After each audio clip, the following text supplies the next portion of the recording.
আসসালামু আলাইকুম। আশা করি সকলে ভালো আছেন। তো আমি আজকে আপনাদেরকে দেখাবো গাড়ি কিভাবে স্টার্ট দিবেন এবং চাবির ফাংশন গুলি, চাবিতে কি কি করা যায় আমি আজকে আপনাদেরকে দেখাবো। তো আসলে আমরা দেখি। তো এই যে আমার চাবি, এই যে হচ্ছে আমার স্টিয়ারিং, চাবির যেই ইয়াটা আছে এটা হলো এটা। তো এটার মধ্যে অপশন আছে 4টা, 1, 2, 3, 4। Lock, ACC, on, start. তো এক এক কাজে। তো লক অবস্থায় আমরা চাবিটা বার করবো, তখন দেখে নিতে এই যে আমার স্টিয়ারিং লক হয়ে গেছে। স্টিয়ারিং কিন্তু আর ঘুরবে না। তখন স্টিয়ারিং যদি আমি স্টিয়ারিং লক খুলতে যাই, তখন আমি কি করতে হবে, চাবিটা ঢুকাইতে হবে। ঢুকাইয়া এদিকে এদিকে যেদিকে ডাইনে বামে, আমার ডাইনে ঘুরতেছে না বামে ঘুরছে, তো আমার মিডল করতে হবে। স্টিয়ারিংটা মিডল করে হালকা করে একটা মশলা দিব, আমার লক খুলে গেছে।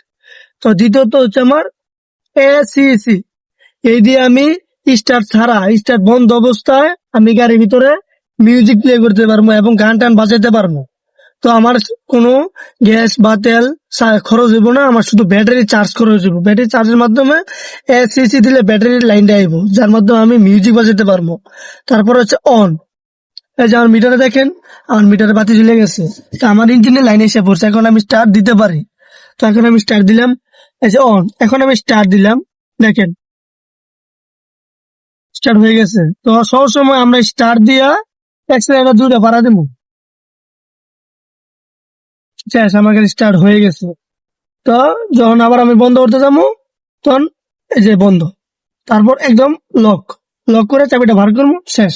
আমার চাবির কাজ শেষ। চাবি কিভাবে চার্জ দিবেন, কিভাবে স্টার্ট বন্ধ করবেন, আর এর ভিতরে কিছু কিছু সেটিংস আছে যা আমি আপনাদেরকে বললাম, আপনারা দেখছেন, বুঝছেন। তো আশা করি ভালোই বুঝতে পারছেন। ধন্যবাদ।